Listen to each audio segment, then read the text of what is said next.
नमस्कार, प्रणाम। मैं अर्चना तिवारी एक बार फिर से स्वागत करती हूँ अपने चैनल ज्ञान की बात विद अर्चना चिंतामणि। आज नाग पंचमी का दिन है, जैसा कि आप सभी लोगों को पता है। और महादेव की पूजा में सबसे प्रिय चीज़ दूध और गंगा जल होता है। धान का लावा भी चढ़ता है, तो नाग पंचमी को चढ़ता है। तो नाग पंचमी लगभग कुछ सनातन प्रेमियों के घर आज मनाया जाता है और कुछ लोगों के घर सप्तमी की पूजा मनाई जाती है। जैसा कि मेरे मायके में सप्तमी मनाया जाता है और ससुराल में पंचमी मनाया जाता है, तो मैंने पंचमी का ही पूजा किया है आज। तो इसी तरह से लेकिन नाग पंचमी एक विशेष त्योहार है सनातन प्रेमियों के लिए, हिंदू प्रेमियों के लिए।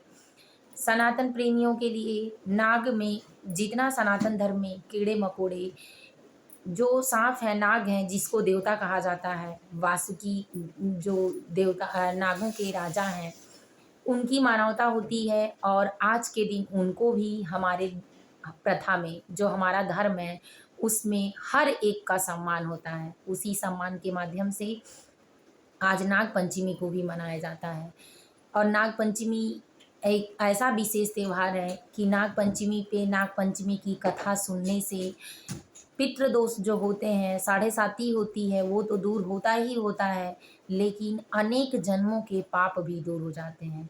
तो चलिए आज का प्रश्न है कि नाग पंचमी की कथा क्या थी?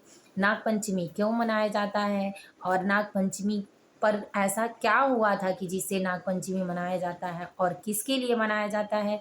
नाग पंचमी सावन मास में जो नाग पंचमी मनाई जाती है, ये नाग पंचमी किसकी विशेषता के लिए जाना जाता है? और इसके बाद रक्षाबंधन क्यों मनाया जाता है?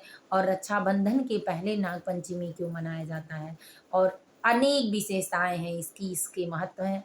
इन्हीं बातों को जानेंगे, वीडियो स्किप करके बिल्कुल ना देखें, इसलिए कि आपको कथा पूरा जाननी है और पूरा कथा जानने के लिए आपको स्किप करके नहीं देखना है, भगा के नहीं देखना है।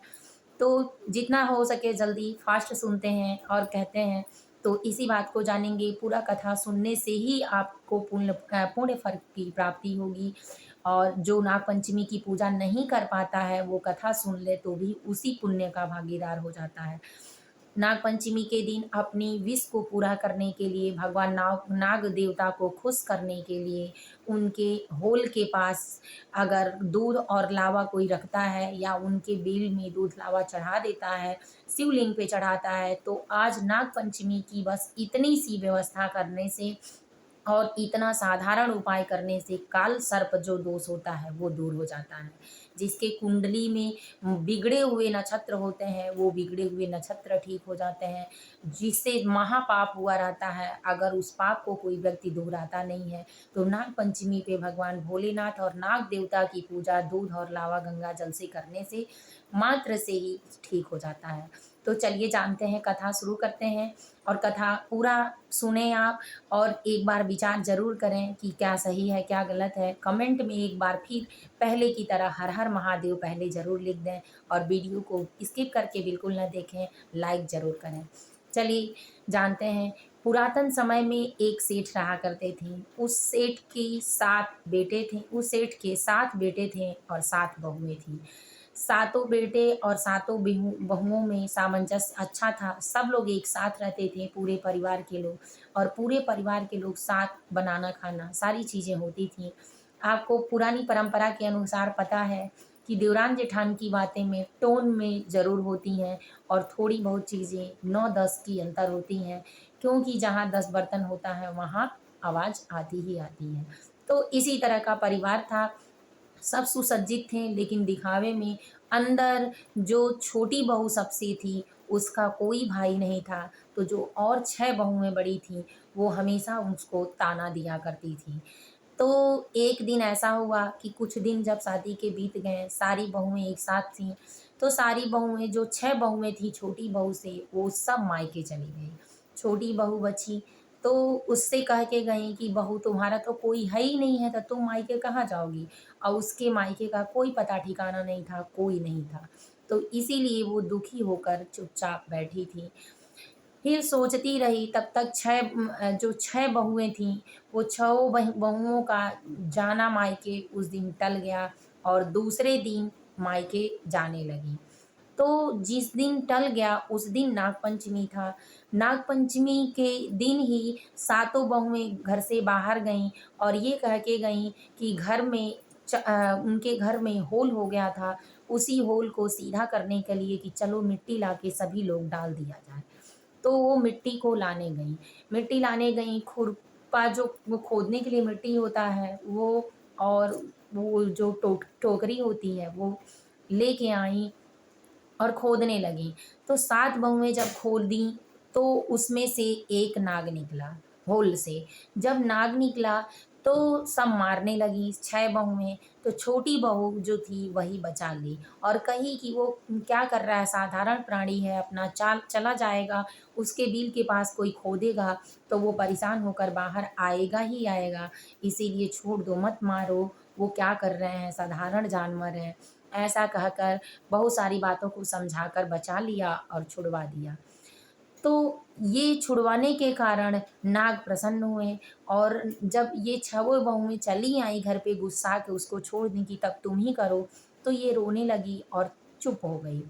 तब जो नाग थे वो प्रकट हो गए मनुष्य के रूप में और कहें कि तुमने मुझे क्यों बचाया? तो कही कि भैया हमारा तो कोई है ही नहीं है, लेकिन आप इतना अगर प्रकट होकर हमसे पूछ ही रहे हो, कहें कि तुम हमारी जान बचाई हो, तुम्हें क्या चाहिए तुम माँगो। तो छोटी बहू ने कहा, फिर छोटी बहू ने अपना रोकर बुरा हाल बना लिया था और बोला कि भैया मेरा तो कोई है ही नहीं और इसी के कारण ये लोग हमेशा हमको ताना देती रहती हैं और अकेला समझकर हमेशा हमको पीछे छोड़े रहती हैं, सताए रहती हैं।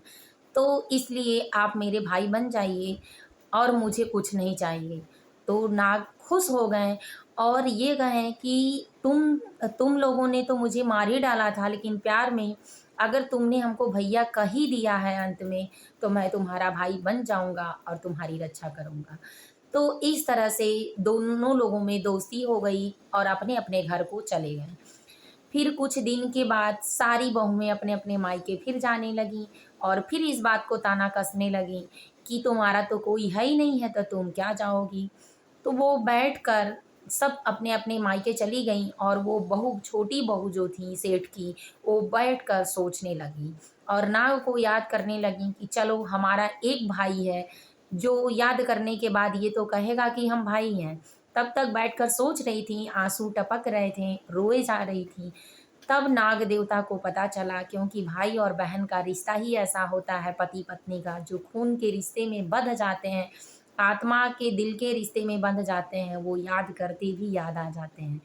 तो फिर नाग देवता को पता चला और जो नाग थे वो आ गए, प्रकट हुए, आदमी का रूप धारण किए और उनके घर गए और कहें कि इनको हमारे घर विदा कर दीजिए। तो सब लोगों ने कहा कि इनका तो कोई है ही नहीं है, तो ये कहाँ जाएँगे? जैसे-तैसे सबको मनाएँ और बताएँ कि हम दूर के उनके रिश्तेदार हैं, हम ले जाएँगे, वो जाएँगे।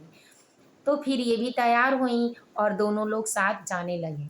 जाने लगे दोनों लोग, तब रास्ते में जो नाग बने थे, वो व्यक्ति कहे, "बहन डरना नहीं, तो हमारी पूँछ पकड़ लो, हम तुमको अपने घर ले चल रहे हैं और हम वही हैं कि जो तुम बचाई थी और जिसको भैया बोली थी।" तो ये भी खुश हो गईं कि कोई तो ऐसा है कि जो हमसे इस तरह का रिश्ता निभा रहा है और उनकी पूँछ पकड़ी, विश्वास करके गईं, तो नाग लोग उनको ले गए। नाग लोग ले गए वहाँ के रौनक देखकर, वहाँ की धन-दौलत देखकर ये चिंतनीय व्यवस्था में पड़ गईं अवस्था में कि ये मैं कहाँ आ गई हूँ, सारे सोने का महल, सारी चीज़ें देखकर। तब वो ले गए, अपनी माता से मिलाएँ और कहा, "माता, ये हमारी बहन है, मुँह बोली बहन, जिन्होंने हमारी जान पंचमी पे बचाई थी, उस तिथि पे, और आज हमारे घर आई हैं, इनका कोई नहीं है। आज से ये हमारी बहन है, हम इनके भाई हैं।" माता ने सारी बात जानकर, जो नाग की माता थीं, सारी बात जानकर उनको अपने पास बिठाया, वो सम्मान जो बेटी को दिया जाता है दिया। छोटे-छोटे सपोले 7-5 जो भी थे, वो सब बाहर आ गए। सब तब ये देखीं कि माँ जो थीं, वो अब जिसका जो काम होगा वो तो करेगा ही। तो माँ डेली क्या करती थी, कटोरे में, बर्तन में, एक बाउल में दूध ला के रख देती थी, उसमें धान का लावा डाल देती थी और घंटी बजाती थी, तो सारे जितने छोटे बच्चे उनके होते थे सब आकर दूध पी के अपना पेट भर लेते थे। तो एक दिन ये क्या की कि दूध हल्का ही गर्म था, कहीं माँ ठंडा गया है, हम दे रहे हैं, बस ले जाके रखी, दूध अभी ठंडाया नहीं था, तभी अब ये दूध देने पीने लगे। कुछ का जीभ जला, कुछ का पेट जल गया, कुछ मर गए और कुछ जीवित रहे। इससे जो छोटे बच्चे थे वो ज़्यादा परेशान हो गए। फिर भी ये प्यार से उनको भैया बोली थी, इस भैया की लाज बचाने के लिए जो नाग थे कहें कोई बात नहीं, हर बहन से गलती होती है और इसीलिए सनातन धर्म में या किसी भी धर्म में खून का रिश्ता होता है, भाई बहन से कितनी भी गलती होती है तो उस गलती को लोग माफ़ कर देते हैं सिर्फ भाई बहन के रिश्ते के कारण। और ये नया भाई बहन का रिश्ता सिर्फ समाज का होता है, इसीलिए मैं भी सबको अपना भाई ही बोलती हूँ, भैया ही बोलती हूँ। अगर आप लोगों को अच्छा लगता हो तो कमेंट में हर हर महादेव ज़रूर लिखें। और मुझे अपने पति के सिवाय सबको भैया बोलना, चाचा बोलना, पिता बोलना अच्छा लगता है। तो इसीलिए और ये भैया का रिश्ता ऐसा होता है कि अगर सच्चे दिल से निभाया जाए, पूरी ज़िंदगी निभाया जा सकता है। और हमारे समाज का एक रिश्ता है जो कि भैया बोलते ही बात दिल में उतरती है, बहन बोलते ही, और एक दूसरे के लिए भाई बहन के रिश्ते के हिसाब से ही तुरंत संस्कार ढल जाते हैं। तो उन्होंने भी इसी तरह बोला, तो मुझे भैया-बहन का रिश्ता बहुत पसंद है, सेम इसी तरह उनको भी पसंद था और इसी तरह वो बहन बनकर उनकी रक्षा की और वो उनका भाई बनकर रक्षा किए। और उस दिन जिस दिन वो दूध पिलाई थीं, उस दिन पंचमी का दिन था और दूध पिला रही थीं, इसीलिए तो नाग पंचमी अभी आगे बहुत सारी कहानियाँ हैं, बस शॉर्ट यहाँ से ये है कि यहाँ से दूध पिलाईं और सीधे अपने घर आईं। खुशी से उनकी माँ ने उनको जो सोने के हीरे जवाहरात दिए, दे के अपनी बेटी को जैसे माँ विदा करती हैं वैसे विदा किए और जो उनके भैया थे मणि का नाग हार दिए उनको पहनने के लिए, नेकलेस लेके आईं, पहनने लगी। उनकी जेठानियाँ जो 2 थीं वो कहीं कि तुम्हारे भाई कितने अच्छे हैं, तुम्हारा मायका कितना अच्छा है कि था ही नहीं और आया तो इतना भव्य तरीके से आया, अच्छे तरीके से आया, तो तुमको एक सोने का झाड़ू क्यों नहीं दे देते हैं? वो सोची कि ये कहा जाए तो पता नहीं देंगे कि नहीं देंगे। फिर बहन सोच में पड़ गईं और वो नाग देवता सुने उनके भाई और लाके उनको सोने का झाड़ू दे दिए। इससे उनका नाम पूरे गाँव में धीरे-धीरे चर्चा में आने लगा और वो जो मणि का उनको हार मिला था वो पहनने लगीं। हार पहन रही थीं तब तक नगर में जो पंचायत के राजा थे, उनकी पत्नी को ये बात पता चली तो उनकी पत्नी ने उस हार को पहनने की अपनी अनुमति प्रदान की राजा को कि हमको भी उसी तरह हार पहनना, वो लोग ऐसे होके पहनते हैं, तो हम क्यों नहीं पहने?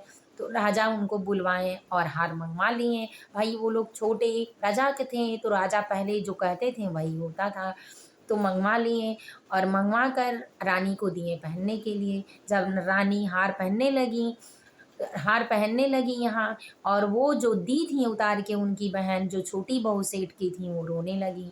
उनको काफ़ी तकलीफ़ हुई, इस बात को सोच कर रोने लगी, बैठी थी चुपचाप कुएँ के पास। तब वहाँ नाग प्रकट हुए और कहें तुम परेशान न हो, वो तुम्हारा हार तुमको लाकर खुद ही वापस करेंगे। तो इस तरह से वो अपना अपना उनके पास गए और अपने जादू से उस हार को जो मणिबंध हार था, उसको साँप बना दिए। जब वो गले में पहनती थीं तो साँप बन जाता था। तो फिर रानी राजा से कहीं कि ये कैसा हार है, वो तो जादू कर दी हैं, काला जादू हो गया है। तो राजा फिर से उनको बुलवाएँ और कहें कि तुमने हार में क्या किया है? तुम क्या करती हो? कैसे हार साँप बन जाता है? तो राजा कहें कि ये जो रानी वो थीं, उनकी सेठ की बहू, वो बोलीं कि ये हार ऐसे ही है और हमारे भाई ने हमको दिया था। तब वहीं जो नाग बन जा रहे थे, वही प्रकट हुए व्यक्ति के रूप में और कहें ये मेरी मुँह बोली बहन है। ये किसी दिन हमारी जान बचाई थी, तो इसको हम अपनी बहन मानकर सब कुछ दिए हैं। तो इसीलिए ये हार एक भाई ने अगर बहन को दिया है, तो बहन को ही पहनने का हक होता है। तो इसलिए जो ससुराल से मायके के लिए मिलता है, वो मायके के लिए, भाई के लिए, बहन के लिए, भौजाई के लिए मिले या ना मिले, लेकिन जो मायके से मिलता है ससुराल के लिए, वो पूरा हक बनता है कि जिस लड़की को दिया जाए, वही लड़की उसका यूज़ करे। हो सके तो सब लोग करें, लेकिन लड़की का मन भरने के बाद ही किसी चीज़ की व्यवस्था की कमी की जाए, और उसी का होता है, ये पुरातन रीति है, इसीलिए मायके से दी गई चीज़ सारी लड़कियों का हक होता है। आज लड़कियां हक उसी पर जमाती हैं, हमारे भारत का कानून भी है। और इस भाई-बहन के रिश्ते को उसी दिन नाग बनने के कारण और पंचमी तिथि पड़ने के कारण नाग पंचमी अपने देश में मनाया जाता है, हर जगह मनाया जाता है। और नाग पंचमी की पूजा के कारण दूध और लावा, जो गाय का दूध और लावा होता है, गंगा जल में मिलाकर और नाग लोगों को दिया जाता है। उसी दिन नाग जी ने आशीर्वाद दिया था कि जो नाग पंचमी के दिन हमारी पूजा करेगा, अगर काल सर्प दोष भी है उसके सर पर, अचानक मृत्यु है, तो निश्चित है टल जाएगा। अगर कोई अपने दरवाजे पर हमारा चित्र बनाकर नाग देवता के लिए दूध और लावा चढ़ाता है, तो उसके घर नाग देवता जो होते हैं हर चीज़ की रक्षा करेंगे। सुख समृद्धि तो बढ़ेगी ही, उनके दहलीज पे अगर बना है तो बाहर से आने वाली जितनी नकारात्मक ऊर्जा हैं वहीं ध्वस्त हो जाएँगी। तो इसीलिए दरवाजे पर बनाया जाता है उनका चित्र, और उनको दूध लावा चढ़ाया जाता है, उनकी पूजा की जाती है नाग देवता की। और हमारे हमारे सनातन प्रेमियों के वहाँ इसीलिए पूर्णिमा के दिन ये भाई-बहन के रिश्ते को आगे बढ़ाने के लिए, पूर्णिमा शुद्ध दिन होता है, सभी देवी देवताओं का वास होता है। इसी कारण उस दिन जो रक्षा सूत्र का धागा होता है, वो नाग देवता के हाथ में बाँधती हैं, और इसी तरह नाग पंचमी का त्योहार मनाया जाता है। अगर अच्छा लगा हो वीडियो, तो आज के दिन ये पूरा कथा सुनने से भी जो कहता है वो भी, और जो सुनता है वो भी धन्य होता है। कितने दोष उसके दूर हो जाते हैं, पुण्य फल की प्राप्ति होती है। अगर सेवा में आपको अच्छा लगा हो तो चैनल को लाइक कर लें, वीडियो को सब्सक्राइब कर लें, क्योंकि आने वाला हर अगला ज्ञान आपको तुरंत नोटिफ़िकेशन उसका मिल जाए। शेयर करना बिल्कुल ना भूलें। जय माता जी, हर हर महादेव।